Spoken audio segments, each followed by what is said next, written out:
Good day, good folks. You are listening to Talk That Keeps You Woke. And with your awakening, we hope that you will take in the information and knowledge we provide. So make sure you like and subscribe while you hop on this ride as we inform, persuade, entertain, and engage in discussion. Welcome to Pot Liquor Podcast, which is knowledge to feed your soul. I make up one half of Pot Liquor. I go by Dr. A, the inquisitive one, a great debater, Mr. Slow Talker, a rhetorician, and an all-around nice guy, and a member of Alpha Phi Alpha Fraternity Incorporated. The other half of Pot Liquor is my homie, my dear friend for more than 30 years, Kim Parker Jackson Esquire, the legal one, Mrs. Creativity, never obnoxious, the gifted one, a terrific lady, and a member of Delta Sigma Theta Sorority Incorporated. Okay, we are back better than ever this glorious Sunday. Weather is nice. Welcome back, partner. How are you doing today? Good morning, good afternoon, and good evening to everyone. I am well. My week was good. And how about yours, Dr. A? How are you? I just feel happy today. Went to 2 church services and saw my grateful lady sing in lead songs today in front of a mass audience. And, you know, I'm feeling kind of good today. And welcome to everybody that is a loyal listener to Pot Liquor Podcast. And if you are a loyal listener, you know we start our show, our podcast off with the wow of the week. This one comes from a familiar person, maybe not familiar to most, but familiar to us, Stephen Biko. And he states the oppressor's most potent weapon is the mind of the oppressed. He is simply telling us that the folks that are captivated in systemic racism and white supremacy and follow along with that, that is our mind, and the oppressors count on that behavior and that mindset so they don't have to use much force. What say you, partner? I agree wholeheartedly. And that's why we have to stay woke, as they say. And I believe if you can convince oppressed people that they are inferior, you can continue to exert power, influence, and control over them. And that's the way it works in America, because Black people in America are programmed to believe that we are inferior and that we are not equipped to be leaders. And we are where we are in our society because we're not smart enough, we don't work hard enough, and we know that those are all lies. But people like Florida Governor Ron DeSantis think that if they repeat a lie enough times, that we will eventually believe that it is the truth. But I say your mouth ain't no prayer book. And just because people in high places say things does not mean that they are true. And that is why we have to remain woke. I couldn't have said it better. I totally agree with you. And that is our words of wisdom. Our wow for the week from Brother Stephen Biko out of South Africa. The oppressor's most potent weapon is the mind of the oppressed. All right, before we get into what's going on, we will start with our first plug of the week. And that is Vaseline Intensive Care. For our ashy brothers and sisters, this is a great product that I use on a regular basis. It hydrates the skin, is very soothing, and there's a lot of ingredients inside of this lotion that is very beneficial to the skin. So Vaseline Intensive Care Cocoa Radiant Lotion. And let us move on. Oh, what's going on? What's going on? What's going on? What's going on? Yeah, what's going on? What's going on? Oh, what's going on? What's going on? What's going on? What's going on? So yeah, what's going What is going on this week? So, a big question after the affirmative action ruling by the Supreme Court, how colleges are going to factor race in without asking about race. So, we know that the Supreme Court has done away with affirmative action or selecting someone based on race.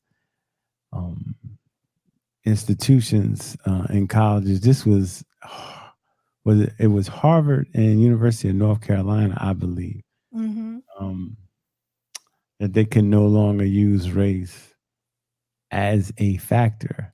But in articles all this week, they were saying, well, there are different ways that we could use race to help benefit minority folks to get into PWIs, which are predominantly white institutions.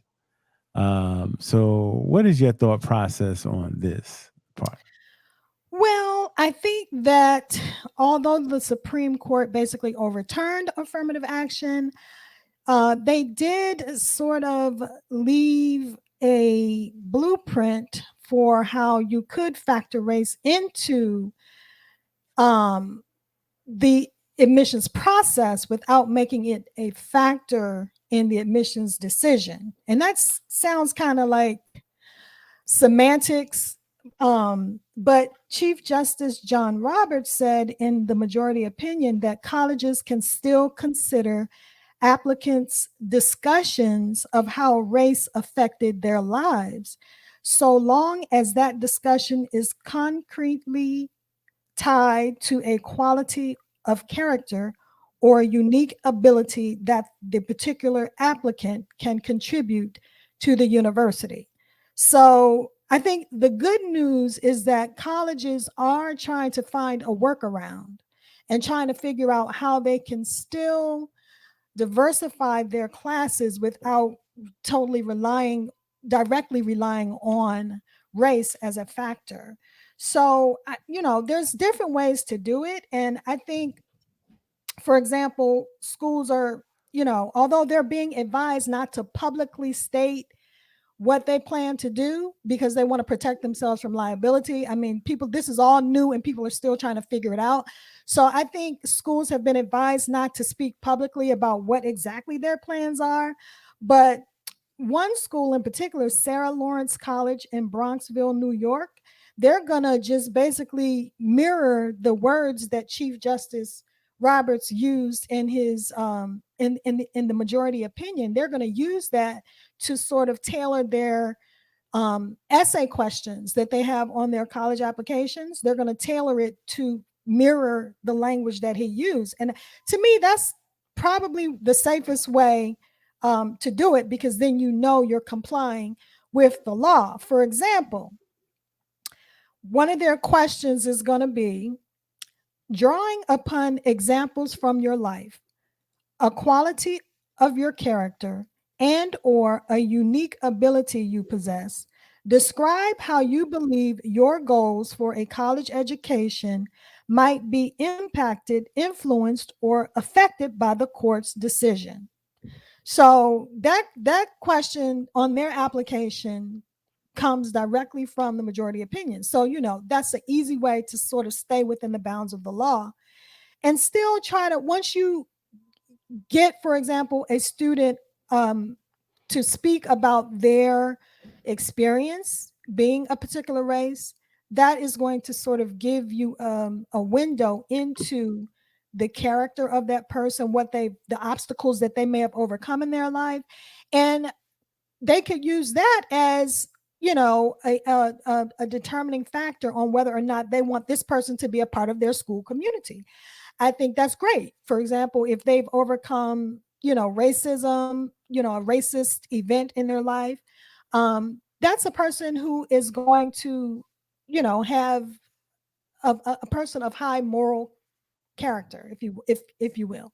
So that is someone that you would want to have as part of your campus, and then you would have, a diverse applicant. So, and then they're also making changes in the way they recruit diverse applicants.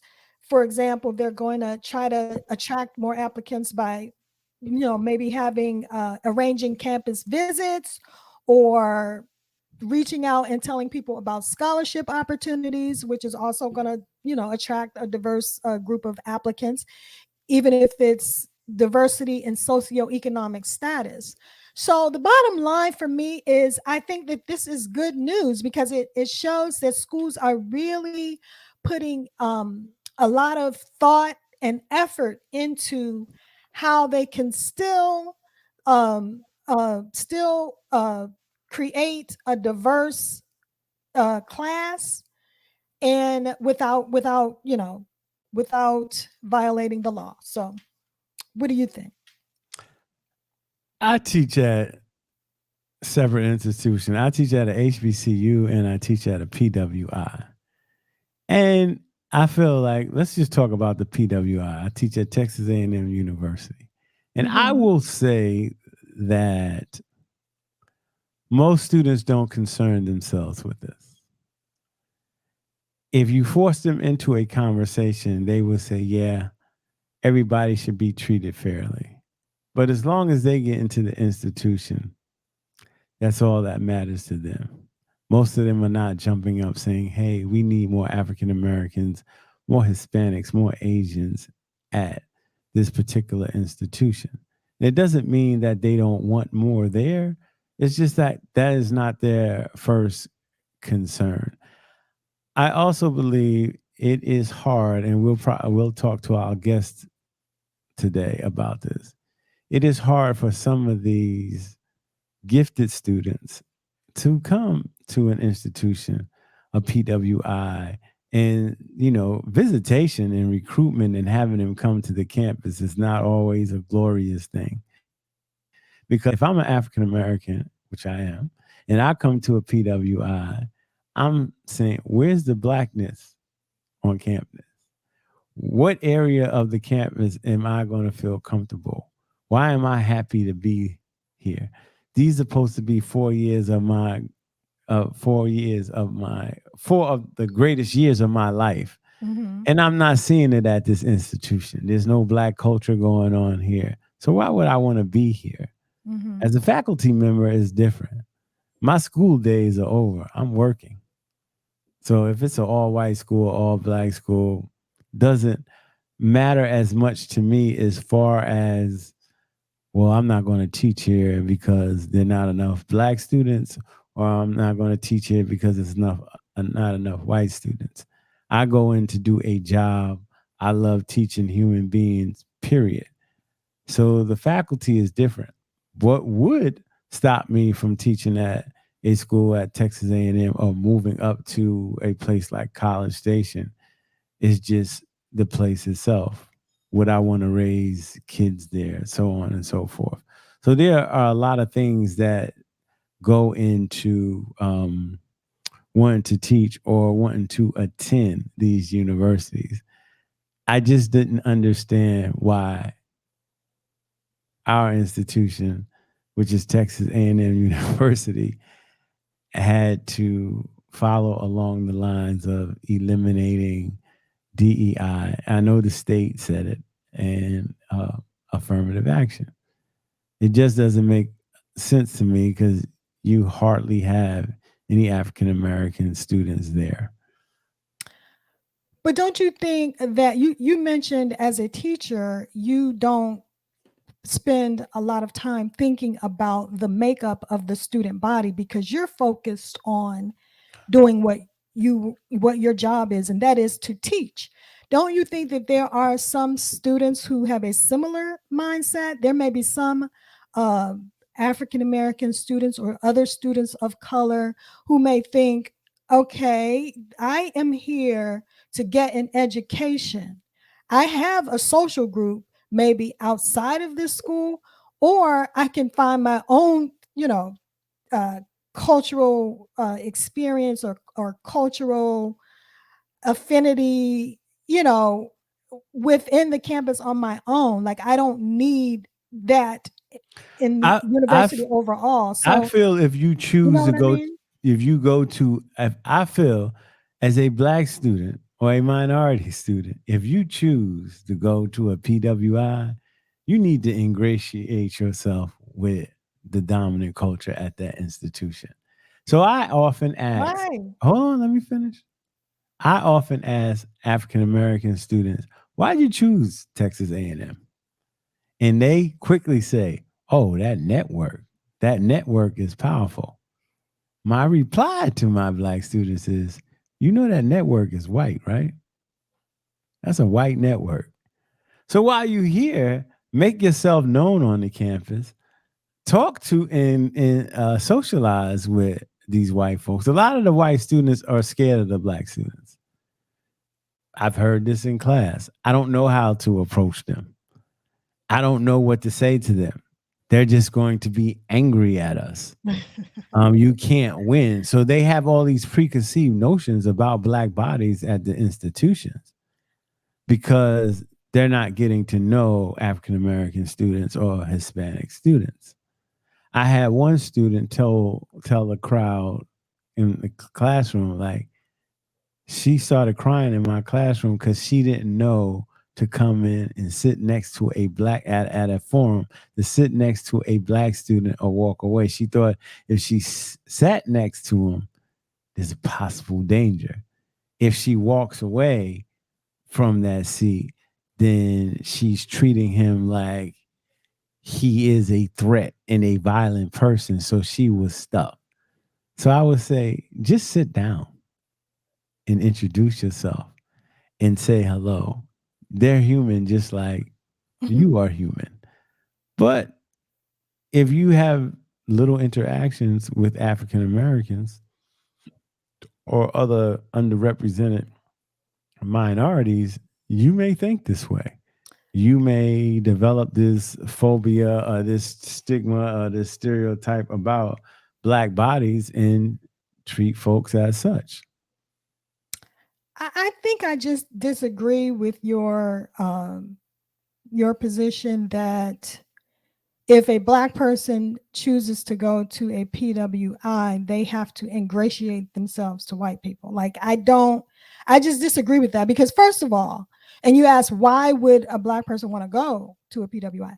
A lot of times a black person will choose to go to a PWI because they want that, especially with the Supreme Court decision, they want the prestige of a Harvard University on their resume. They want the prestige of that degree from that Ivy League institution or that highly selective institution, if you will. And that's why they go.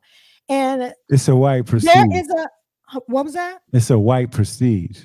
I know, but the point is that's why a black person would want to go to such a school. And then the network is not only there, there's also a black network there, because you will find that at PWIs, black people you will find a black community there that will sit together. That's the whole Harvard phenomenon. That's the whole phenomenon with the cafeteria situation, where you'll go to the cafeteria and there's the black table with all the black students. Right. So that is a community within a community, and you will also have that as your network.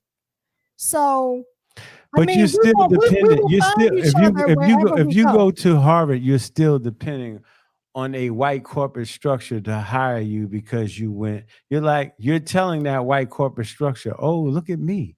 I went to your institution and I excelled. So I'm a different black.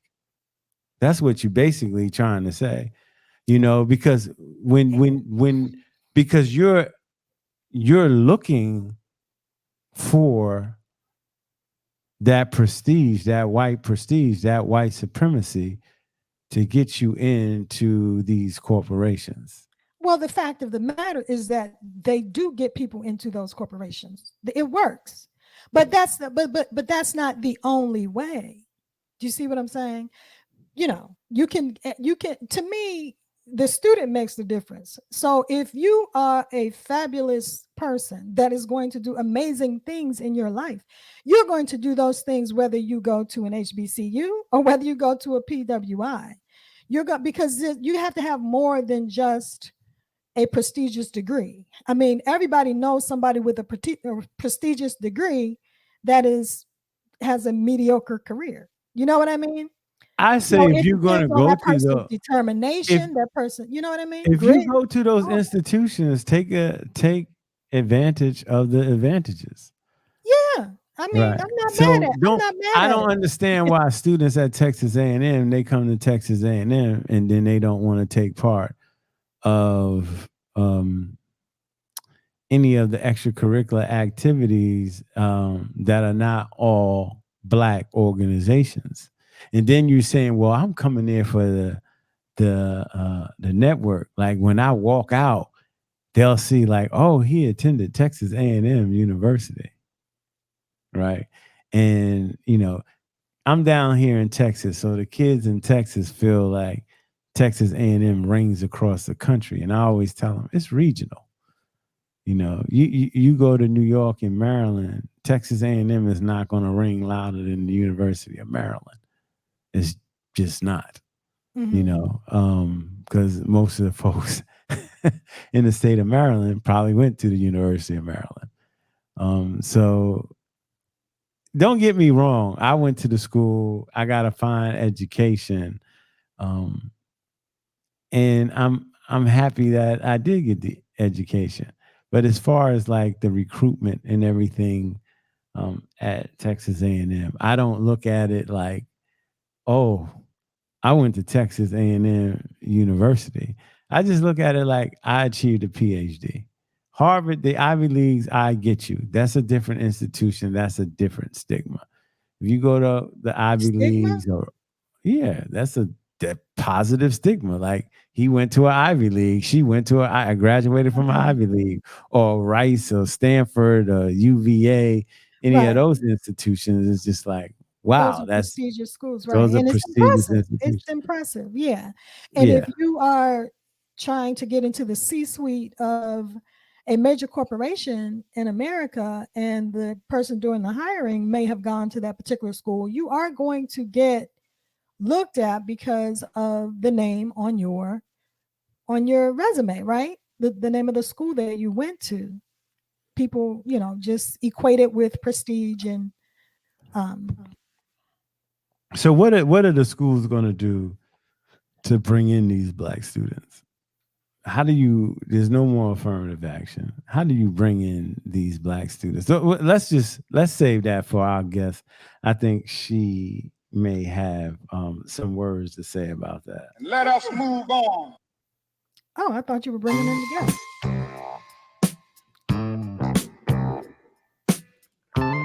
All right, next up is a horrific story. Northwestern football. Excuse me, Northwestern should be together, not separate. But the hazing that went on at this institution is horrific. So let's talk about that. What was going on?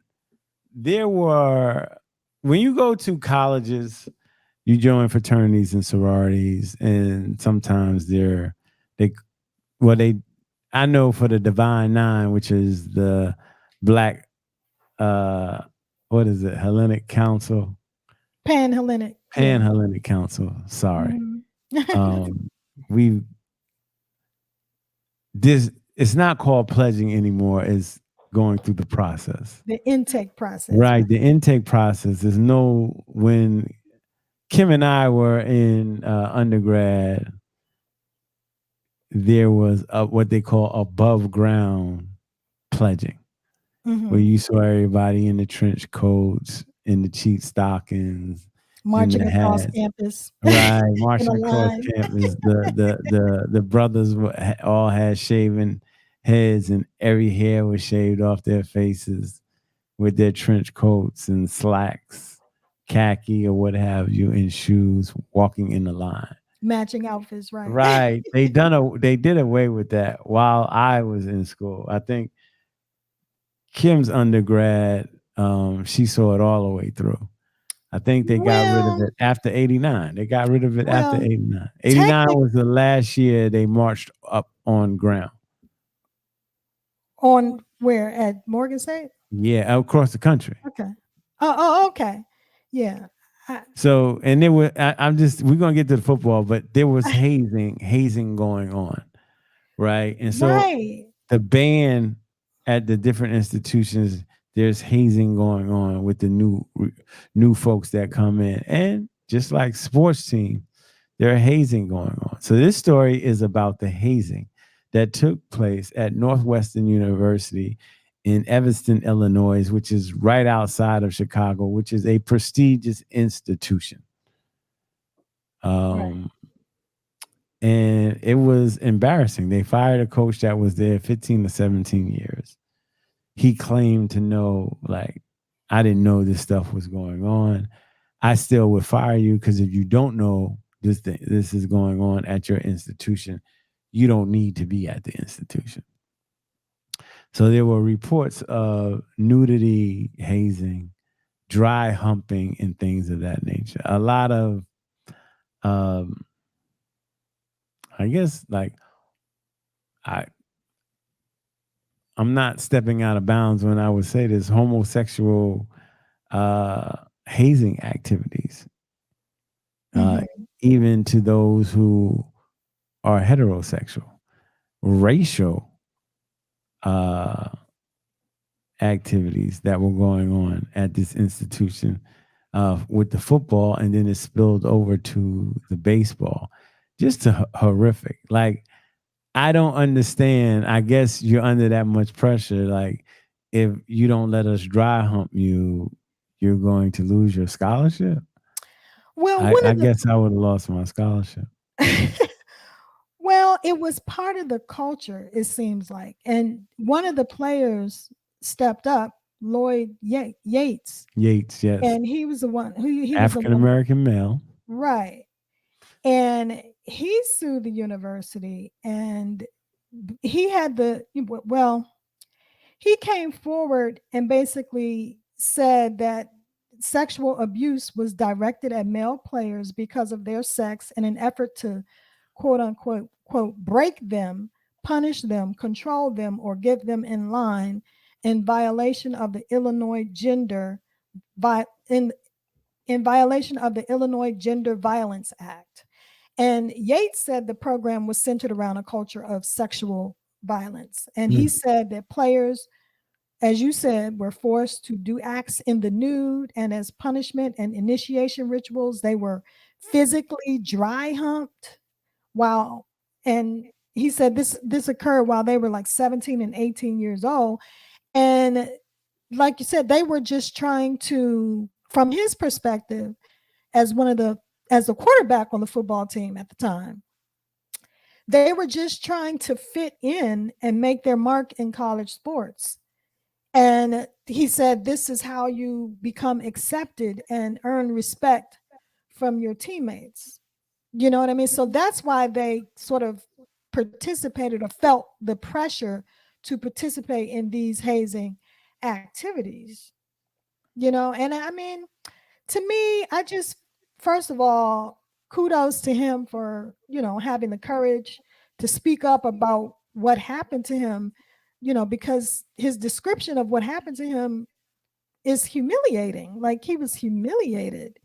And for him to have enough courage to come forward and say, this is what happened to him, he deserves, respect and praise for that, I think. I'm glad this was uncovered too, so that they my big question is, where is this coming from? This hazing? I can see the hazing. I can see hazing going on, and you punishing so-called freshmen that are coming on, but the type of activity they use to haze was difficult. To me, I guess more what is it called? I'm losing the word. More exercises, more training, and things of that nature. I can see that as hazing, which is not good, but people will look at that and say, okay, they got them to do more suicides or something. Yeah, what is it called? Like, calisthenics? Calisthenics? Calisthenics, yeah. Okay. That's an old gym word. But this other stuff, I'm like, why are you doing something that folks, they don't want to do or partake in that? It's just striking to me. Well, I talked to my husband about this because Ryan he played football at UVA, and I asked him like, "Do you know of any of this type of stuff that happened when you were playing?" And he said nothing like that ever happened. The only thing he heard of was like taping people to goal posts and stuff like Yeah, funny stuff. lockers. Yeah, And yeah, making people go get your favorite drink and stuff like that. He yeah. said they didn't even have to do that. He heard of things like that happening. But for him, the only thing he can recall is like having to sing a fight song, like all the freshmen Carry somebody else's bags. or something like that. Like Yeah. nothing sexual. I don't Right. think, first of all, he would have been like, no, No, I'm not right, doing that. exactly. I'm not doing that. Exactly. But you know what it Exactly. reminds me of? This whole thing reminds me of a scene in one of my favorite movies, A Few Good Men. Remember that movie? Yeah. When Tom Cruise's character gets Jack Nicholson's character, Yeah. to To finally admit admit what that was he really get going on. He was like, "Who ordered the code red?" yeah. And he finally said, "I ordered the code red." And it showed that You like, damn right I ordered the Corvette. Yeah. right, right. And I do it again because that's Yeah. part of the culture. And that's the same thing here. Like the coaches cannot pretend like they didn't know what was going on. You knew what was going on. And you condone the behavior Yeah, you by permitted it. allowing it to, by allowing Amen. it to continue. So Yes. yeah, it's part of the culture. And so, that's why I'm glad he got fired. The head coach got fired. And then the baseball coach got fired. Right. Nobody Yeah. believes you didn't know what was going on. Like Right. seriously. Stop Right. it. So So yeah. yeah, kudos to the young. But the other thing I thought about, how is Ben Crump in it? Like he is he is Well, Ben everywhere. Crump is a civil rights leader. I So know, but is there any other civil there's rights civil rights. attorneys in America? Well, Is he the only one? you get the person that's going to draw the most cameras to them. So he's going to spread it. He's the most prominent right now. Like let's not hate on the brother though. I'm not hating on the brother, but can somebody Let's else get some celebrate him. work? Let's Can somebody, celebrate him though. That's but what we let's do to black spread it folks around. sometimes. Spread the love around. Spread the love around. Come on, Ben Crump. You Hey, got it. Ben Crump ain't telling y'all not to look at others. He's just saying they chose me. You know how the game goes. Okay, that's Yeah. all that is. And let us move on. All right, from one college situation to another one. This is Olivia. I want to say Dunne. It could be Dunne, but it seems like Dunne, who is a gymnast at LSU. She is very popular in social media. She has 11.9 million viewers. Wow. Her NIL, which is name, image, and likeness, she makes 3.4, which I believe is the highest of all college athletes per That's year. crazy. $3.4 million. It's gotten so bad that she cannot take face-to-face classes anymore. She has to be escorted across campus. Well, she has to take online Privacy. classes. She has to have 2 security guards with her because she's getting approached by a lot of people. And yes, it's a lot to do with the dominant standards of beauty in this country. She's a white girl with light eyes and blonde hair, and but I think most people are coming after her because if you take a picture of her, like if you and I took a picture of her with pot liquor on the back, the views that we would get would be astronomical. Okay, well then let's do it. Yeah. I don't know the young lady. You say if you ran into her, you might get a selfie, right? Yeah, if I was going down to LSU trying to search out some young white girl, they'd lock me up. Okay. Yeah. No, but that's what had been happening though when they were going to their gymnastics meets. Yeah. People would show up, like 200 guys would show up and be demanding to see Olivia Dunne because they were just like fanatics, like you know what I mean. And so I think it's more very distracting. Yeah, it was, but it all comes with the territory. But you know what? I think it's interesting that you don't hear a lot of, like, I haven't heard a lot about her athleticism or her success as a gymnast. And yet her valuation, as you said, is literally $2 million more than the next highest, which is Angel Reese. And of course, we know about Angel Reese because she got a natty, as your daughter would say. She got a natty, that national championship. So we know that she's a superior, amazing athlete, but yet her NIL valuation is $2 million lower than Olivia Dunne. I mean, I'm not saying Olivia Dunne's not a good gymnast or anything. And yes, she is cute. She's physically fit. She's cute and all that. She's a Sports Illustrated. She's a white woman. Yeah, I'll say it straight out. She's you think this is racism? See, I wasn't gonna go there. I'll go straight there, and she knows it too. She's a white woman. No, but then white folks are the standard of beauty in the United States. They just are. Okay. Angel Reese is not African American women or other women are not the standard. I think they're fly. They're cute. They're Angel Reese is 6'3" also too.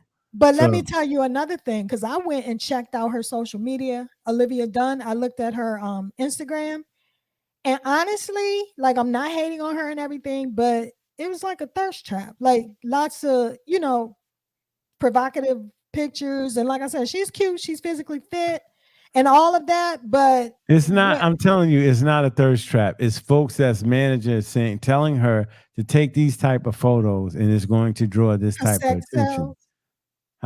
Cassette sales?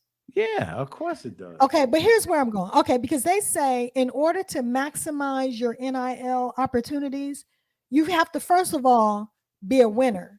So you have to be an amazing athlete and you have to win, because that's going to attract. That's not true though, because what was the young lady that played tennis? Sharapova?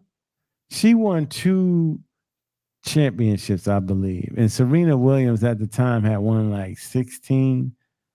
And Serena Williams was winning. Sharapova, I don't even think she had won one. It wasn't Shara, it was the other lady. No, you're right. And I can't argue with that. She was like a Wall Street darling. Yeah, she just fit the mold.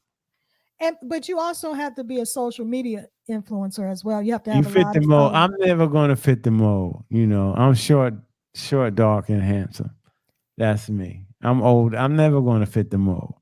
Right? They looking for something else. If you fit that standard, which Olivia Dunne does, their companies are like, okay, we want to put our brand with her face and throw it out there because she has close to 12 million followers and viewers. And that's what I'm saying. You also have to have the followers and viewers too. But so what do you think about a Shedeur Sanders or a Bronny James? You don't think they could get the same following and the same? Nothing sells like a white woman. It's sad to say. Y'all heard it. Y'all heard it here. Sounds like a white woman, and it's United States. And I I love my black woman, definitely, all day. I was raised by one, grandmothers, everything. Love black women, but I'm just saying, in this country, the standard of beauty is white skin, light eyes, blonde hair, thin body, pale skin. But from where I'm from, that's not what people like, but okay. I'm from the same place you from. As Jamie Foxx so eloquently put it one day, black men like their woman with a little bit more girth. Oh yeah, they want to thicker than a sticker. She has and I'm not being perverted. She has a little girth though, actually. Well, I mean, she has a cute shape, but there are black women who are a little more shapely. Way more shapely. They have the dimples in the cottage cheese, and I'm all for that. I'm all for that. You can play I Like It now. I like it. Let us move on.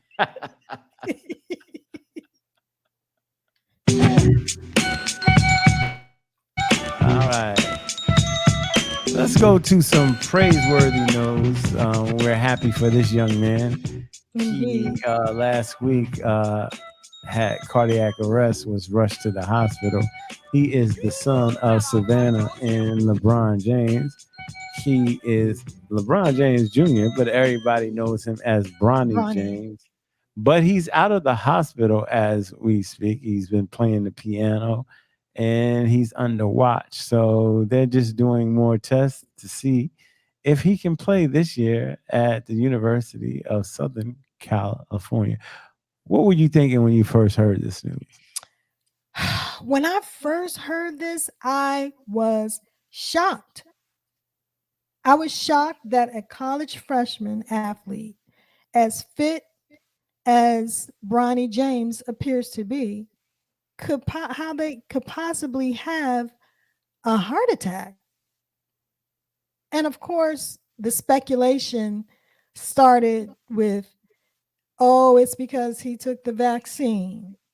Oh, it's because he's been on social media smoking weed and all of that stuff. So I I, I was initially just flat out shocked. How could this happen? I mean, was there any sign that he had a heart condition, or you know what I mean? Because previously all the other videos that we've seen on social media show his athletic prowess, show him dunking, all of his handles, his amazing basketball skills, and of course his just physical fitness. It just seemed like he was um you know strong and just a well conditioned athlete. And so for this to happen, I was just shocked. But then I was very happy to see that he pulled through. Yes, I'm happy he pulled through too. At the same time, the durability of folks, it's not just the physical shape that somebody's in a condition. We don't know what folks are putting into their bodies. And I'm not talking negative things. It could just be an energy drink or something like that. But thank God he is all right. Did you believe any of the conspiracy theories? For Bronny James, no, Yeah. no. I mean, didn't. this was This is I the felt second USC player that suffered a cardiac arrest in the last 2 years.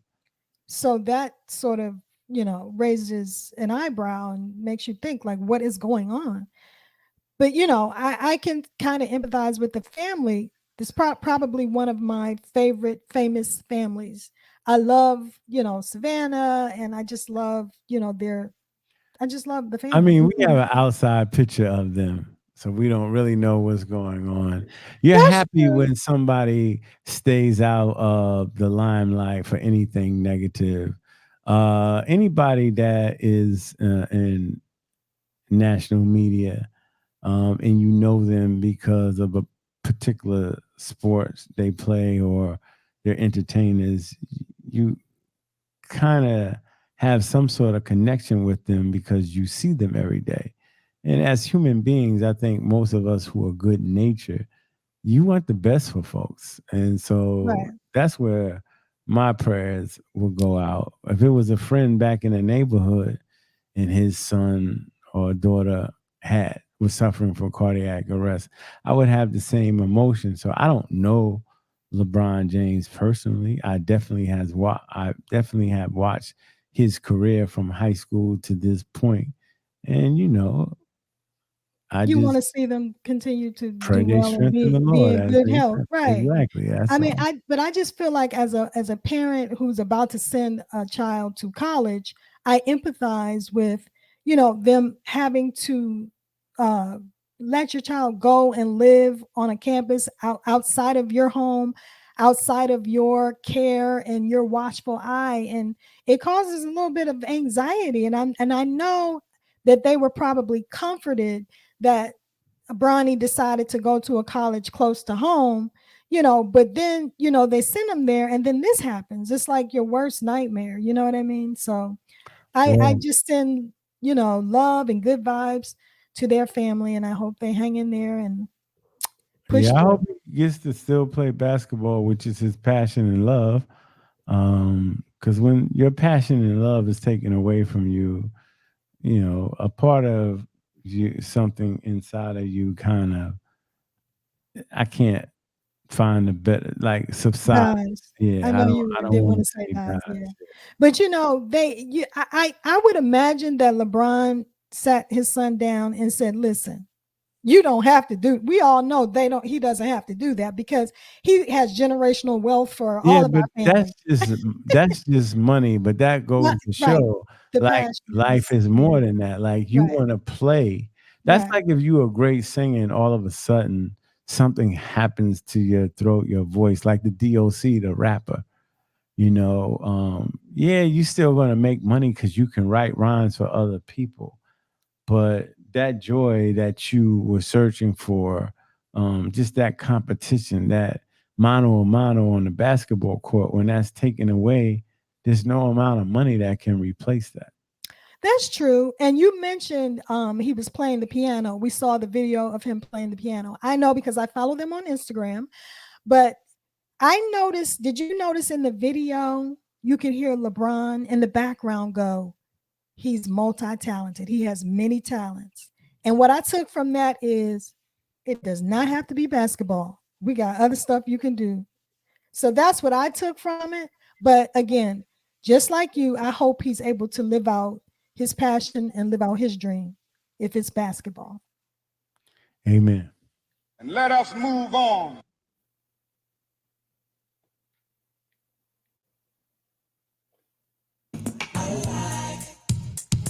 Don't stop now.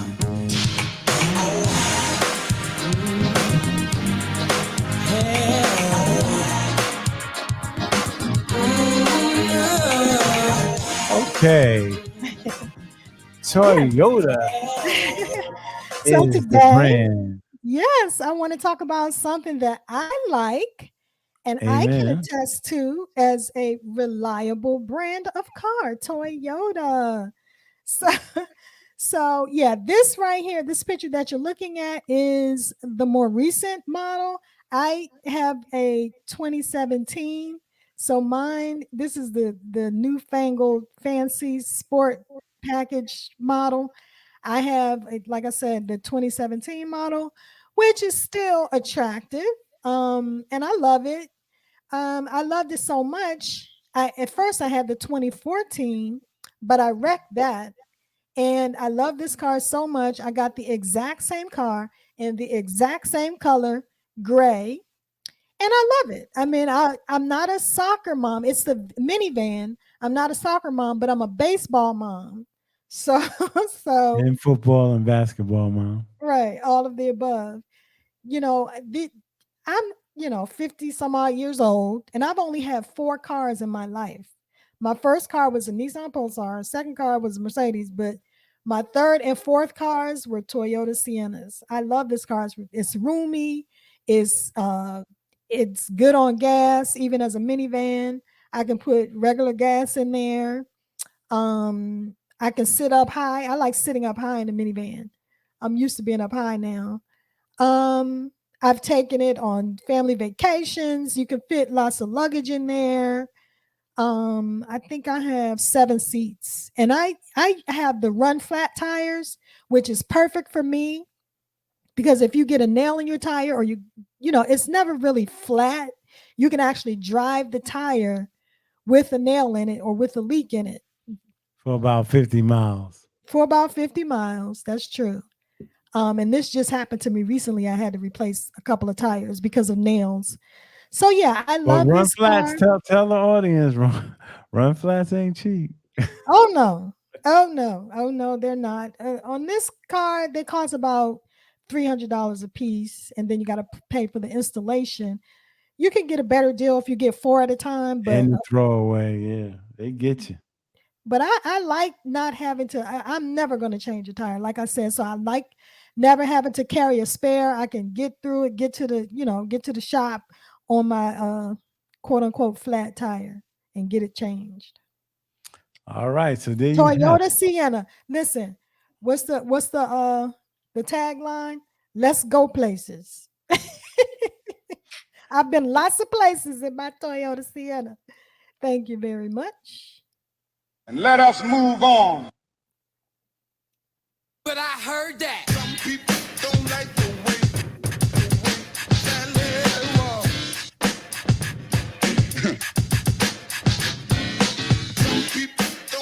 Okay, we have an extraordinary person coming on right now, and we are going to interview her. She is somewhat of a mentor to me.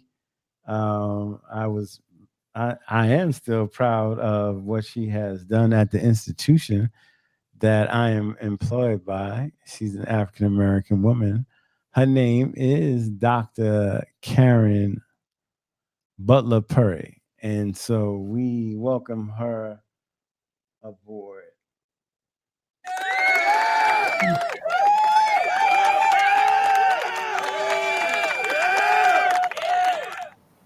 Okay. Good afternoon, Dr. Butler-Purry. How are you doing this wonderful day? Good afternoon. I'm doing well. Thank you. Okay. Now, I wanted to tell you before we started, my partner, Kim Parker Jackson, is an alum of Howard University. She attended Howard University School of Law. All right. Right. So that's Yeah. the commonality. Well, I think I heard earlier she's also a Delta. Oh, she's a Delta too. So That's I'm a right. Delta. I'm celebrating. This is my 40th year. Oh, okay. So what year? This is a long time for you too, Kim. Where are you? Like 30 something? You on mute, Kim. 86. Okay. 86. So almost. Okay, let me go back and say what I said. Welcome 37. to the Butler podcast, Dr. Butler-Purry. Nice to meet you. Hello, Soror. HU. Uh-huh. Good to meet you. Yes. So yeah, all of the above. Yes. So before we get into it, just tell us a little bit about your background, so you can the audience can come familiar with who you are, like your academic credentials. I know folks don't like to brag and talk about it, but we just try to give our audience context, like who we are actually talking to. Okay. So I'm actually a native of Louisiana. So I was born in a small town outside of Baton Rouge. So I did my undergrad at Southern University in Baton Rouge. And actually master's at UT Austin and then my PhD at Howard. My degrees are in electrical engineering. Wow. And after I finished my PhD, I actually moved to College Station and began working at Texas A&M. And so I've been at Texas A&M now 28 years, I guess. And gone through the ranks. I'm a full professor. I've held some administrative positions. I guess recently I just finished leading the grad school for the past 12 years. And so I'm back to the faculty full time. Wow. Okay, so my connection with Dr. Butler-Purry is when I'm on a campus like Texas A&M, and I don't want to harp on this, but you don't see a lot of black faces. And when she asked me to be on a couple of committees that she was in charge of, I was very, very proud to be in the room with her being the leader. I just looked at that as phenomenal, and I thought it was a great achievement. Not that we can't achieve these things, but I don't know. I guess I would have to tell you a little bit more about Texas A&M University for you to give a better understanding of what I mean. But lately, there's been some things going on at the collegiate level. One of them, the Supreme Court ruled against, voted against affirmative action. And that really is going to impact the lives of people of color attending predominantly white institutions, particularly Latinx people and African Americans. And we wanted to just put it out there to like, what are your thoughts, or what are the impacts that you see with this decision that was recently made? Well, I think probably, as you know, we at Texas A&M wasn't directly impacted by this because we actually were not using race in admissions. So, we had, I guess, maybe in the early 2000s, the Hotwood decision, and then later the Fisher case. And so in the Fisher case, it said you had the option, but Texas A&M chose not to use race in admissions. So we actually weren't using it. So in terms of the institution being directly impacted from that, I don't think that's the case. But I think what one would expect is that the selective institutions that were using it, right, they will be looking for other ways to diversify, their student body, because I think they recognize the value of having a diverse student body.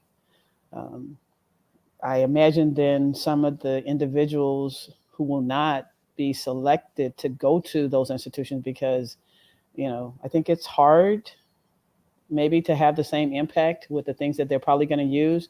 And so likely then we will have then fewer, African Americans attending those selective institutions, and then those students will, go to other institutions. Maybe, we might see an increase at HBCUs, as a result of that. I mean, we had an increase at HBCUs after the Floyd, incident. And so things are kind of like at an all-time high at HBCUs. But yeah, I think it's just sort of maybe it's a symbolic, you know, blow first and foremost, right? Because I think it gives cover for then the places that don't want to do this, right? So Yeah. So yeah, so I was on the committee to help recruit minority graduate students to Texas A&M, and that was difficult, I guess, in itself. It was hard to carry out. What do you think the issues are with minority recruitments at PWIs? hmm, I think it's pretty complex. I don't know. I always think about kind of my story. So I went to Southern. I grew up understanding some of the politics of Southern and LSU. And so when I graduated from Southern, I had a full ride to go to grad school at LSU. And I wouldn't go because of what, I knew. But then I went to UT Austin. And so the reality is it has also a similar history to the history, of LSU. And so I think that, one of the challenges, for example, at, Texas A&M and recruiting students from Prairie View is the history, right, of those two institutions. So I think one of the challenges is, there is a history, and therefore, um, ancestors of those students sometimes are like, well, why do you want to go to that place?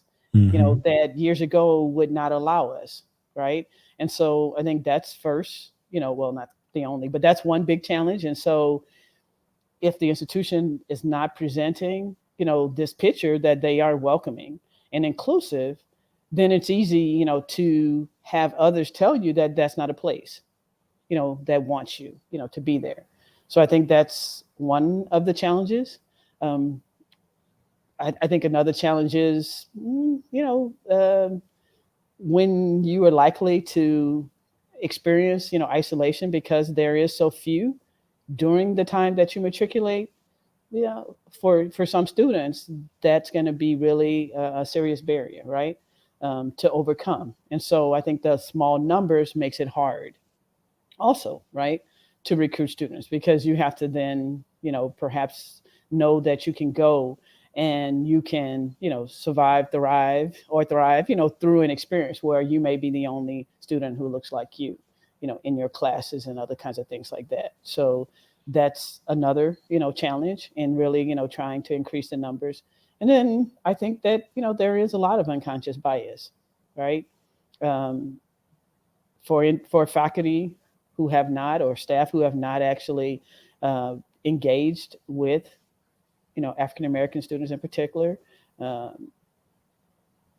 they have sometimes, unconscious bias, and sometimes, perhaps a student maybe, not performing well on something to them means something greater than the fact that just perhaps they didn't know that thing. They may see that as really representing the fact that they probably, that they don't belong there. So I think that's another, big challenge is because, some maybe faculty and staff haven't had a multitude of experience in engaging with us. They may not believe that we, have the capability to be there to succeed and stuff like that. And it's really difficult sometimes to succeed in a place where somebody really doesn't believe that you can succeed, right? So I don't know. It's a lot of different reasons, I think, and that's, I guess, why, I don't know. I think the changes have been incremental, in terms of overcoming that, is because it's pretty complex and it takes a systematic approach to deal with it. And a lot of times that's not the approach that's being done. It's usually some one-off things that happen. And even if you believe that training could help turn that around, that unconscious bias around, you can't even engage in that type of training anymore because of the recent legislation that Right. has done away with those types of programs, the Right. DEI programs, diversity, equity, and inclusion, especially in states like Texas and Florida. Right. So it just shows that those schools aren't even making a good faith effort to change those things that may keep minority students from feeling welcomed at those types of predominantly white institutions, Yeah. unfortunately. I Yeah. definitely think this is, that particular, the state laws are a serious blow, because I think that universities had really started to invest in understanding, that you needed a systematic approach, and recognizing, for example, that offices of diversity were important, to take the lead and then to try to coordinate the things that might be happening in departments and colleges and stuff like that to have greater impact, and to do away, with these types of offices, and also, the resources, to do some of the work and stuff like that. I think it's definitely it's a setback, and I really don't know yet, what's, how we're going to counter that. I definitely know that, there's a lot of conversations going on all across the country, and how do we now continue to move forward, given these big blows in the various states and stuff like that. But yes, I don't know, for many, maybe universities, at least in the states that have passed these, this is, maybe even a bigger blow than the Supreme Court decision. That's a good point. That's a great point. And you also mentioned the history of some of these universities that can sort of discourage minority students from wanting to attend. I think schools like Georgetown have taken the lead with sort of acknowledging that history and trying to make amends for it. And where Georgetown admitted that they had sold 272 slaves, Right. enslaved people, to keep the university afloat. Mm-hmm. And now they're trying to make amends for that. And I think when you see that happening, I think that gives some reassurance to, Black and other Yes. students of color, that they could be welcome there. When you see that the school is making a good faith effort to turn things around. Right. I do think that, admitting to the truth is extremely important, right?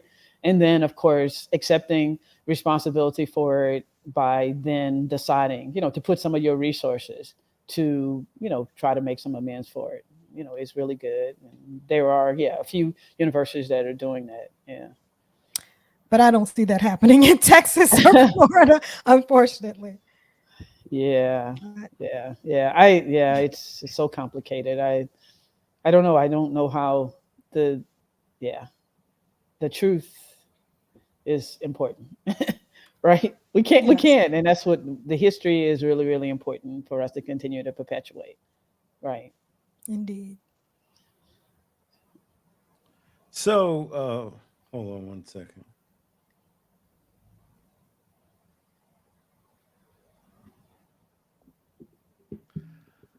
So another decision was the diversity, equity, and inclusion. Now at Texas A&M University, just 2 years ago, I was on this diversity. It was a campus-wide diversity, equity, and inclusion committee. There were a lot of black folks that were skeptical about the committee, saying like, "We done this before. The university is not going to do anything with it." Wow. And I was pepped up and gung ho, but surely enough, when the decisions were written up and forwarded, nothing really was put into place from that committee. And then now DEI is no longer needed. There's a lot going on in this state of Texas. What say you about the DEI approach and how that is now removed? Right. Yeah. Yeah. I think, as we were, kind of discussing, I do think this is a big deal. Um, I think one, probably partnerships are going to be the way, at least one way that universities are going to try to continue to have the progress that they had. I think if you go back to, so after the decision that said we couldn't use race in admissions and in scholarships, sort of in Texas, then they went to this the top 10%, right, which was sort of an attempt to have diversity in certain institutions in Texas. The thought was that there are quite a few schools in the state of Texas that are predominantly minority, and if you got the top 10% from those schools, then you would sort of somehow be able to achieve some of the diversity that you want. But we are many years later, and we know the numbers are still not there, right? And so it's very hard to probably counter something, like systematic racism, to counter with something very subtle, right? If you don't do something blatant, right, to counter something, a lot of times you can't be successful. So it's like, if you can't decide that you're going to focus on the element that was the reason for the exclusion, how can you really, really, really counter it in some substantial way? So I do think it's going to be very hard. So I do have a question, and I can ask both of you this as Black people that work at a predominantly white institution. For Dr. Butler-Purry, you have been an educational administrator as well as a professor in the classroom, correct? Yes. I'm curious as to, first of all, which one do you enjoy the most? And then secondly, where do you think you could have the most impact, if you will, as far as being diverse employees at a predominantly white institution? Where can you have the greatest impact? Right. Yeah. Well, I think I think that you definitely, so one of the things I enjoyed when I was leading the graduate school is that I, had the opportunity then to make decisions. I control resources, so I could direct resources toward, initiatives that I would wanted to, try to implement. And so certainly, I think an administrative role provides you the opportunity to have, broader impact than the one-on-one type of thing. But I will tell you, so when I came to Texas A&M, I wasn't sure I wanted to work at a PWI. But when I got there, I realized that there were students who looked like me, and somebody had to be there for those students who looked like me. And then also, if we wanted to change the vision that people had for people who look like me, then I needed to be somebody who looked like me there. And so, I stayed there. I decided to stay there and work. And, I feel like Texas A&M takes money from people all over the state, and African Americans deserve to be there. Mhm. And so I wanted to be, someone there to help, be a part of that success. And so there is sort of, personally, the impact of one-on-one helping to be that person, for the student who maybe they just need to come into your office, close the door, and tell you what's going on. They don't need you to fix it for them, but they just need somebody to then say, yes, I understand what you're saying. What you're seeing and feeling is real. Right. And then they walk out the door and then they go on. Right. Mhm. So I think, as a faculty member, I don't know, I have the ability to kind of be the person who can sort of help the individuals. But yes, I think in an administrative role, you have the opportunity to impact policies, the impact, at much greater, in terms of initiatives and things like that. So it's hard to decide, which, which is more important, right?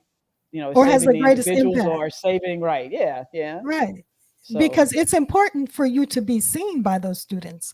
right, And it's more hands-on, as I would imagine, as a professor versus an administrator, which many people a lot of times don't even see that much on a college campus because they're in the office, they're making policy right, decisions right. from up on high, if you will.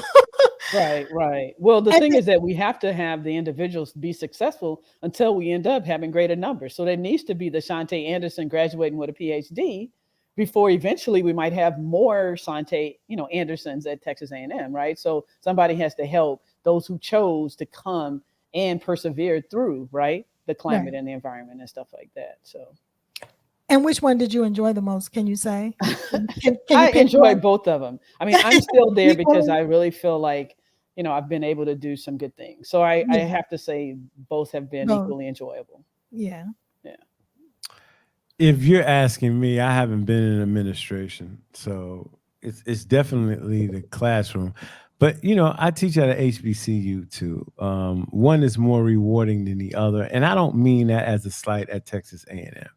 I just think the students at Texas A&M, no, regardless of their race and their ethnicity, are a little ahead of majority of the students at Texas Southern University.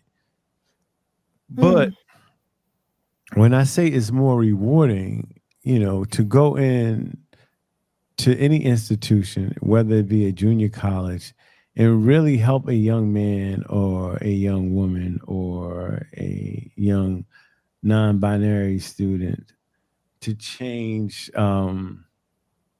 their mindset around and make them believe and make them confident in their academic efficacy is just remarkable, and it's touching. mhm. So it's a reward. It's just like, okay, you see a person going from A to B.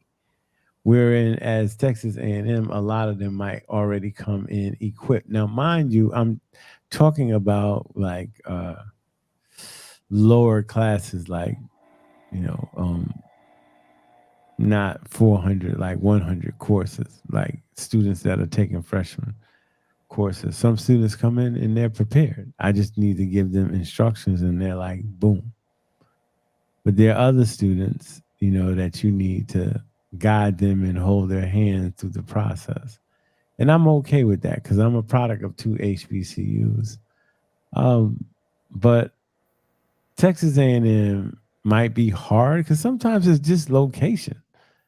I don't want to live in College Station. There are not enough black folks or minorities around. Simple as that. I remember we were recruiting a student. She got accepted into LSU, and she got accepted into Texas A&M. And I remember at lunch, I told her in front of everybody there, I said, Baton Rouge is different than College Station. And my white colleagues looked at me and they knew exactly what I was talking about. It's just that simple. Some students, African American students, that doesn't care. Like they can ingratiate themselves in any circle.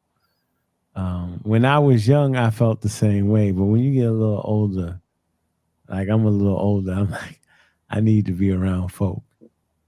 Simple as that. Yeah. And people who don't understand when I say folk, I mean black people. That's what I mean. No, we know what you mean. We Right. hear So you. like I said, I enjoy teaching anybody, and all those that are willing to learn, I'm a willing participant, and I will meet you where you want to be met. But administration, I wouldn't mind taking on, and also administration pays more. Well, I will say that I think that Black people need to be everywhere. We need to be at PWIs, we need to be at HBCUs. And so I would like to thank both of you for just being there.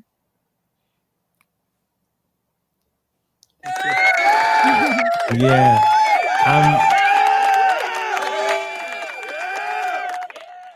I'm going to give a shout out to Dr. Karen Butler-Purry. I appreciate you coming on the show and sharing your knowledge. And like I said, you do great things at Texas A&M. You're definitely uplifting to me. And, you know, I'm just trying to follow in your footsteps. Like, you know, you, Dr. Means Coleman, who's at Northwestern actually now. And she's dealing with that whole hazing thing over there. But it's good to see folks that look like you in positions, leadership positions, because it does give you that, you know, that impetus or that charge or that, hey, she's doing it.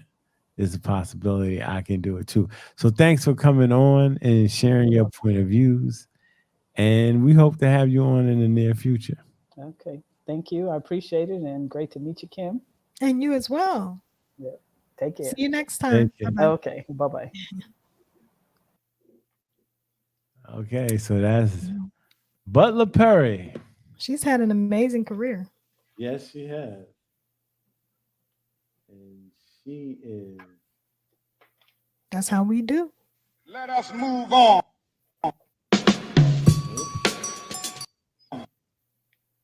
And let us move on.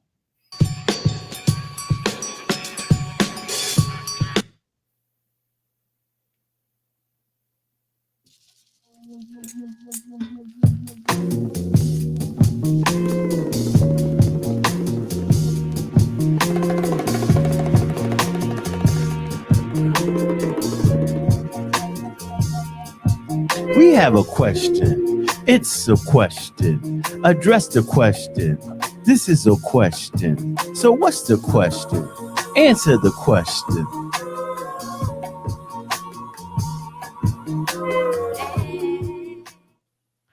Yes, so this is question 27.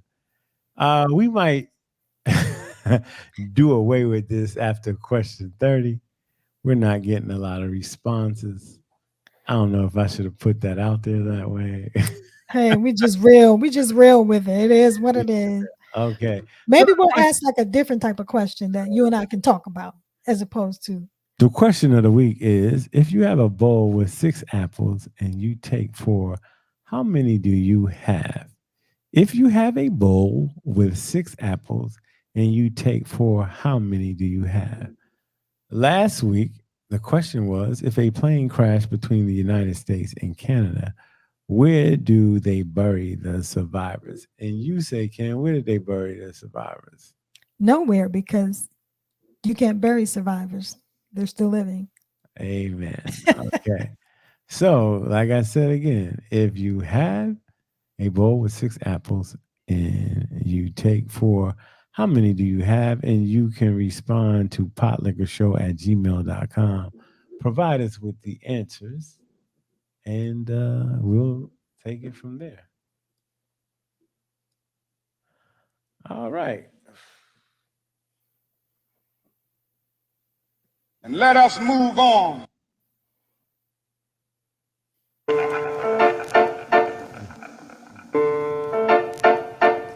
right. We got a little self-therapy playing in the background. But we're going to go into our topic talk.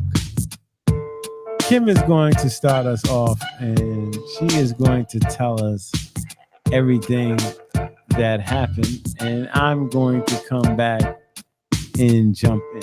So this is topic talk, and this week, Cam Newton's situation with his ex-girlfriend. Right. So this was Cam Newton, who is a quarterback for the Carolina Panthers, and he is now suing his 4 children's mom. He had 4 children with this woman. Her name is Kia, I believe. And he's suing her to get back the 2017 Bentley Bentayga that she was driving when she was living with him. And they were living together for several years. They never got married, but the relationship basically went sour when Cam Newton apparently had a baby with an Instagram model. And, we can all understand, you step out, you have an affair, we can get over that. Nobody's Can going to we? know. We can forgive Some of an us can. affair. Yeah. Some people can forgive an affair. But when you actually have a baby on somebody, that's not going to go well. So Have they a ended up baby by breaking up. me, be a millionaire. I know. Okay, 50 Cent. But so they broke up and she moved out, but she took the Bentley Bentayga, which is the SUV crossover Bentley vehicle. Took it with her and she won't give it back. So he now has to sue to get it back. And the car is in his name. And he's claiming that he just let her drive it, let her take the kids back and forth. And they have 4 children. Let her take the kids back and forth to school or go get groceries or what have you. And so when she left, she said, "This is my car. I earned this car. I'm keeping it." And yeah, not cool. I think yeah. Well, I don't know. it's not cool what she did or what he's asking for. I just think I would handle this differently. And first of all, let me state another fact, which is he's paying child support to the tune of approximately $15,000 a month. 50 or So 15? $15,000 a month, which is nothing to sneeze at. Technically, if she wanted to get her own, she'd give him the old one. She could get a newer one. It's a 2017. She could get like a 2020 or a 2020, 2023 if she wanted to. I think That's $180,000 a year, non-tax. right. I'm It's child support's not taxed, right? totally against Cam on this one, and just for the reason I can see if I can't, but I can see if she didn't have any kids by you, but she got 4 kids. What are they going to ride So in? he's Right. he's trying to say, well, you can get another car like a Toyota Sienna. No, no, no diss. Right? You can get Listen, a Toyota Sienna to get around because, as my partner says, it works well. it's very reliable. Right. So, but I don't know his financial situation. He's no longer playing football right now. I don't know if he still owed money by some football teams. He does have a podcast, and I'm sure that's doing pretty well. His last team was Carolina Panthers. He was a quarterback for Carolina Yeah, Panthers. he was with He the never, Patriots, yeah. and he just went back to Carolina. Okay. So he's a former MVP. He went to the Super Bowl and lost, but he was a good quarterback in the NFL. He had a nice little run.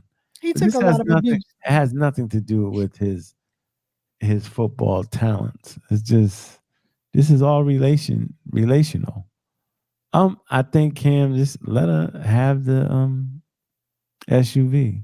Okay, it's a Bentley.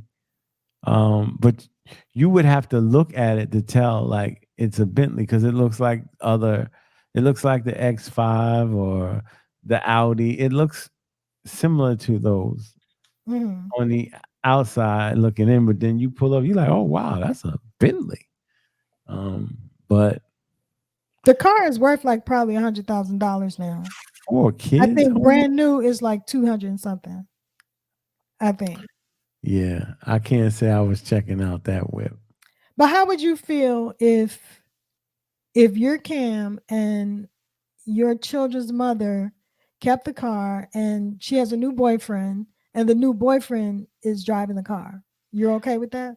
Yes, because you asking the wrong person. Like, I'm not getting upset if my girlfriend or ex-wife or ex-girlfriend chooses a new guy. That is life. It's going to happen. You But know, riding in your car?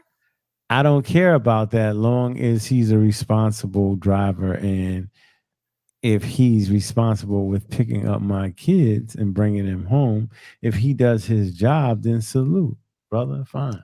Okay, but can you understand why Cam Newton wouldn't like that? I understand why jealous people are like that. Yeah, like people So who are you in saying this. Cam Newton is jealous? I'm not. I don't know why you would get upset with that situation. She's moved on. I would look at the truck as her possession, and she can do whatever she wants with it. When you were with her, you gave her it.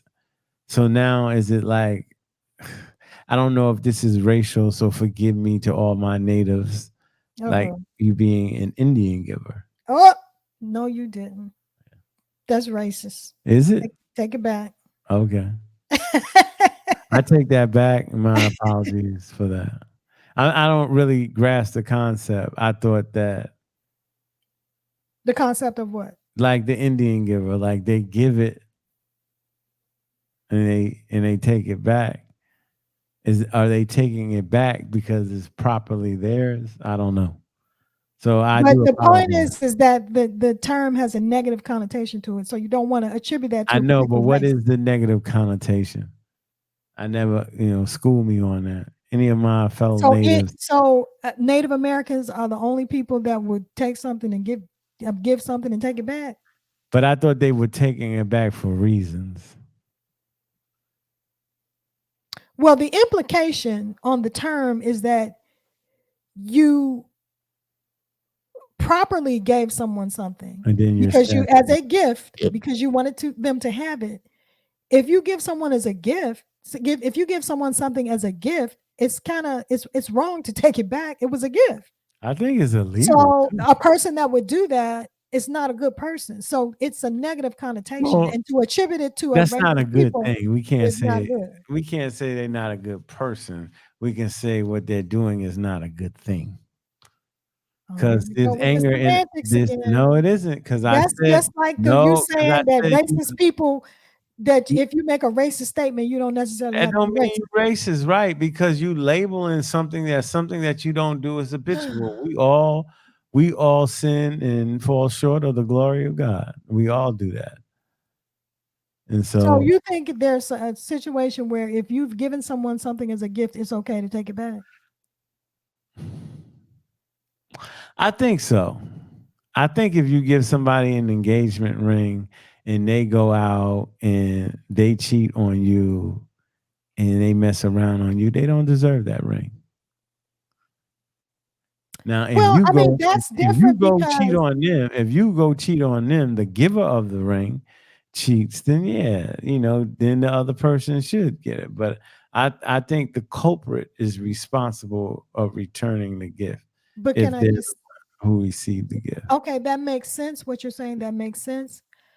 But the engagement ring is a different issue because it's a conditional gift.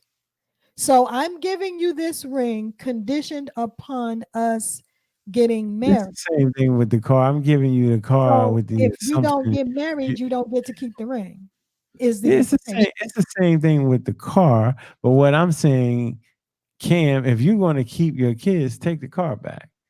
If you're not, give her Wait the a minute. car. How is it the same thing with the car? So he said, I'm giving you this car to drive as long as we're in a relationship. Who does that? Saying if she leaves you, Cam, That's nine not a times out gift. of 10, she's going to get the offspring. Your kids need to be chauffeured around. So yeah, the mother should get something. You should make sure the mother is comfortable. Like, this is what I'm saying. Weak men, like, to me, I don't care what they've done to you. They're still responsible for your kids. Right. And your children need somewhere to live. So Right. it makes And sense that a she would place take to that get around. 15,000, Exactly. right, and pay for her mortgage or rent. And then the kids need something to ride around in. So yeah, that makes sense. That's in the Cam Newton situation because we think he has the income or the amount of money. But if we're talking about me, it's a The little average Joe. the average Joe. Yeah, it's a little homie. Run that Bentley back, I'll sell it, and you go out and get you a Sienna plantation, Sienna Toyota for about $27,000 or $33,000. You didn't say run me my Bentley back, did you? Yeah, run it back. But see, the thing that I think hurts her here is that the car is in his name. If someone is giving me a car, then I think I'm gonna, require that the title be in my name. Now you can make the payments, but if you're giving me something, I'm gonna be like, excuse me, can you put that in my name? Like, I if get you're gonna that, but give it to somebody. I don't think at the time she got the car, she was thinking about that because she had kids and they were in love. But don't you think that's evidence that he wasn't really giving her the car? If it's in his name, No, he was letting her use it while if she it's a was living him out. surprise, how you gonna put it in her name? Okay. She So doesn't yes, have to be there for him to put it in her name, though. You can put it in no, someone else's name. I get what you're saying, Yeah. but what I'm just saying is like, Yeah. yeah. Not cool. I hope they resolve this fighting over a car. And I mean, what are they going to do with like all the designer bags he probably bought for her, all the Rolex watches he probably bought for her, the diamond earrings, the diamond necklace, the diamond Hey man, bracelet? You know all that happened. what if you brought it and gave it to her? Just give it to her. I Yeah. know. With Move that on. being said, And let us move on.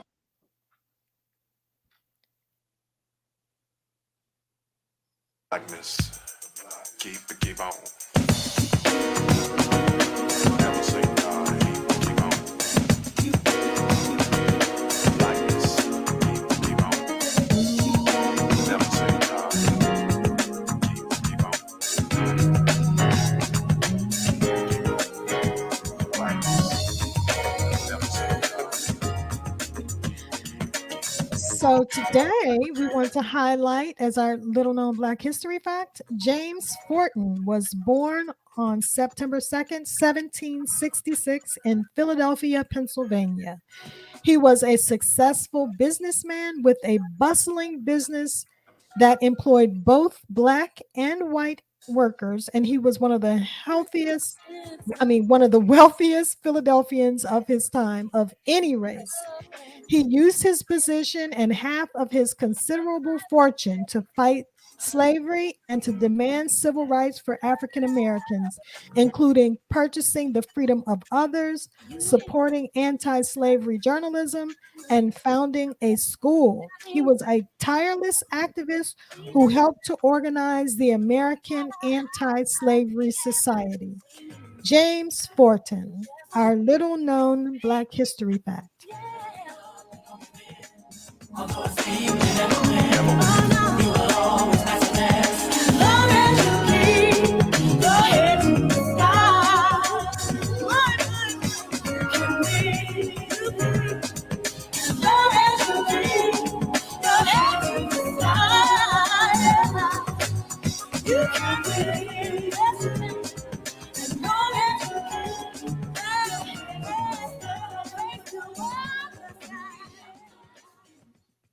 And let us move on.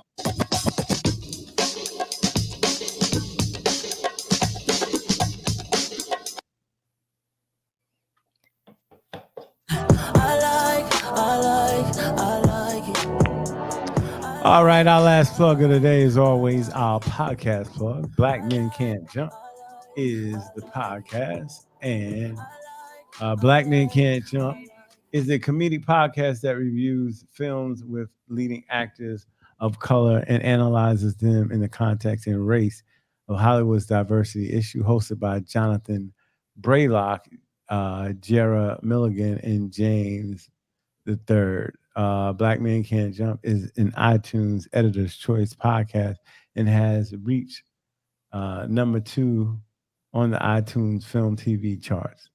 Black Men Can't Jump has also been covered by multiple websites, including the Huffington Post, Splitsider, Salon, the Daily Dot, and more. So we're going to give it up to Black Men Can't Jump.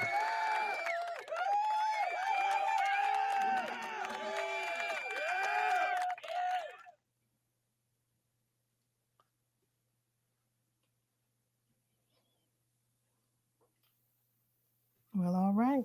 Let us move on. Oh, hell no. We always do this 2 times. Oh, hell no. Okay, here we're in New Bern, Alabama, where white folks just don't want the new mayor, Patrick Braxton, to take office. What the hell is going on? Tell me about it. This is just flat out crazy. What is happening? This man, he became the first Black mayor of New Bern, Alabama, when he was elected in 2020. But since and this is in a town that's 85% Black. This man has spent his money campaigning. He did everything he was supposed to do. He registered, did everything right, and became the mayor. And the people won't let him mayor. They just won't let him be the mayor. They literally locked him out of town hall.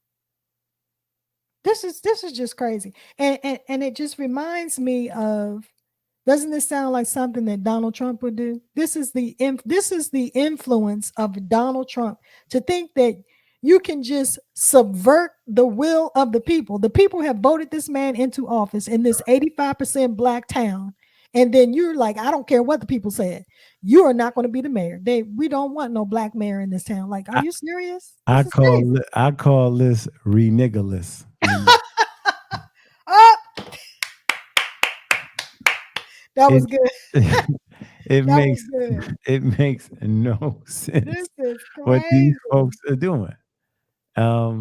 This man won fair and square, and Fair they and square. keeping him out. And the thing about it's 85%. Come on, Black folks now.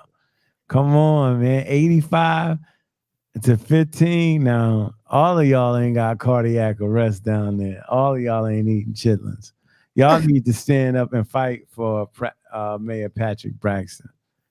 You know. Yeah, it sounds like apartheid South Africa, where you have a few white people controlling everything. Like, seriously. So after years of racist harassment and intimidation, he decided, he got fed up. He filed a federal civil rights lawsuit, and he's accusing town officials of conspiring to deny his civil rights and his position because of his race. And I hope he wins, because y'all crazy. That is well said. And let us move on. Give it up, give it up, give it up, yo. Give it up, give it up, gotta give it up. Give it up. All right, we got a lot of people to give it up to this week. First, we're going to start off with, let's give it up to Jaylen Brown's new contract, making him the richest player in NBA history. He signed a $304 million contract, which will be paid over 5 years. He'll get $31 million this year, coming up 31.5, I should say. I don't want to leave out that 0.5 because that 0.5 is $500,000, which I don't make a year. All right. Then the following year, he'll make $52 million. And in his third year, he'll be making 69 point something million dollars. So, Wow. you know, that deserves. And you know what? He's wearing lucky number 7. Lucky number 7. Yes. That is Good for him. That is what he is getting. Mhm. Money. So big up to Jaylen Brown. We just gonna let this ride for a little bit.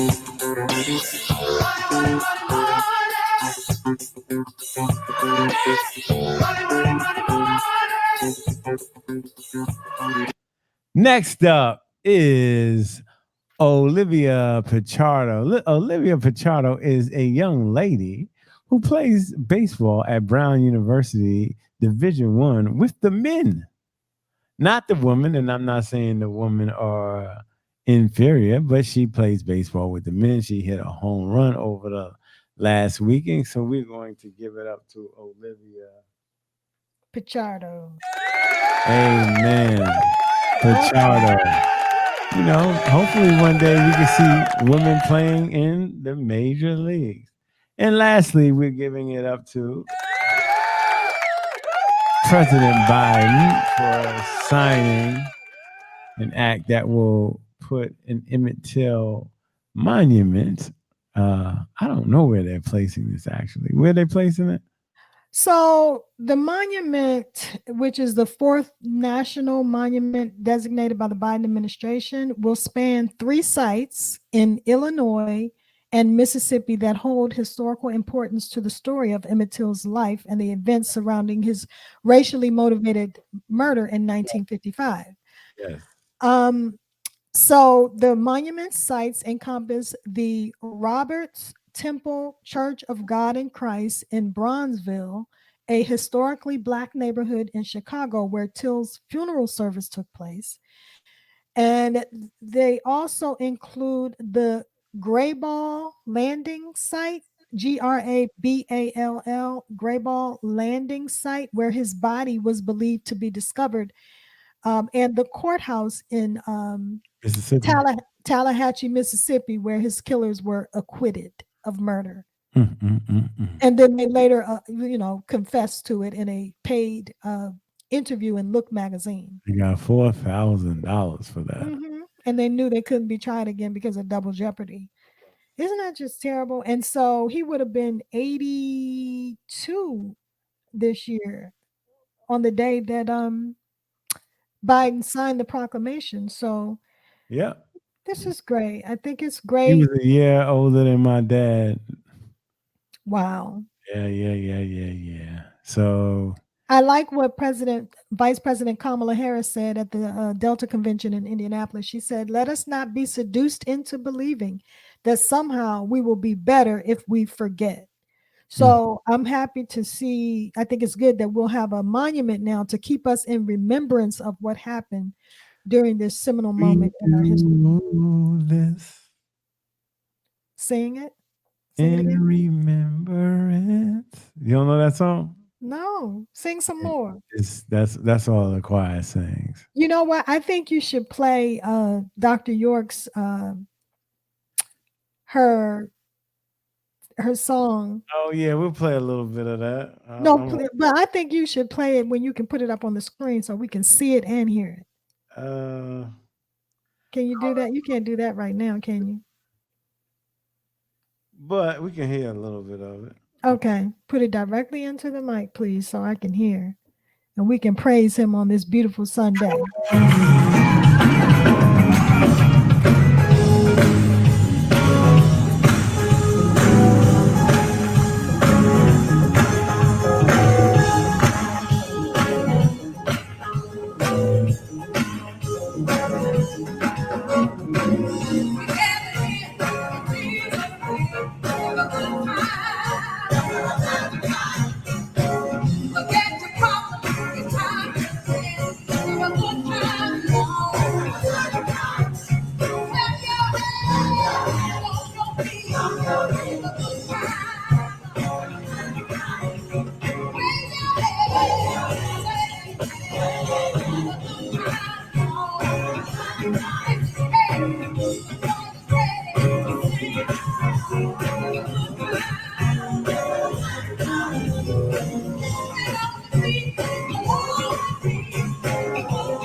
And what was the name of your church? It's a church without walls.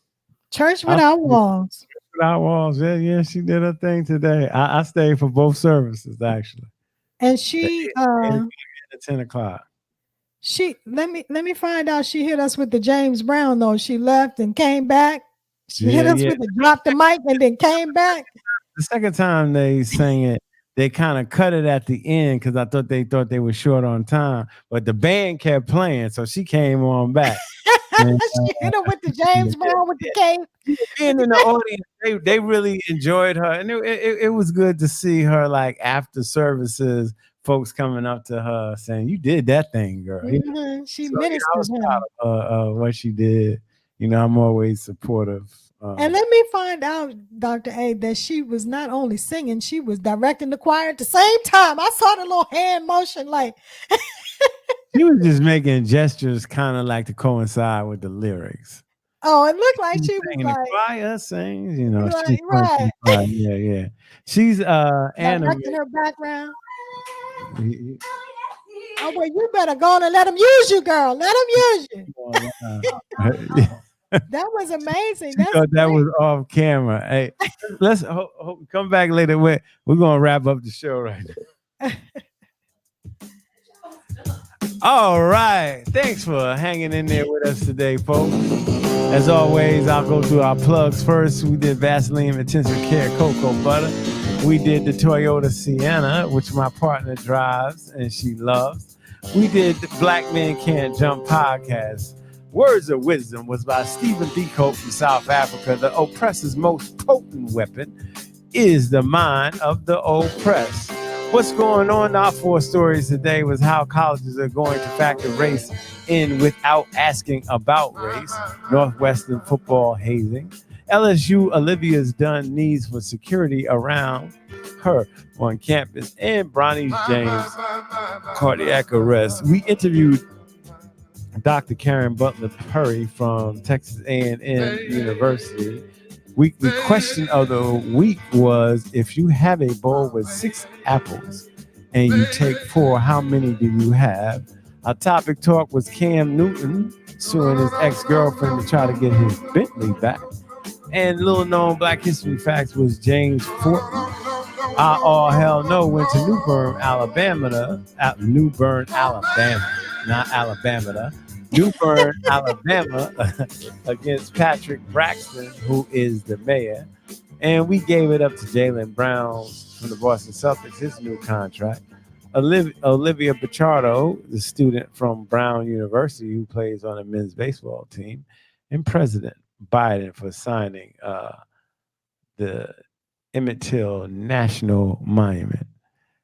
So that is it for today. And as always, we leave you with Thank you, everybody, for taking time out of your busy schedules to hang out with us. And as always, in parting, we wish you love, peace, and soul. and so y'all, we will see y'all next week. Peace.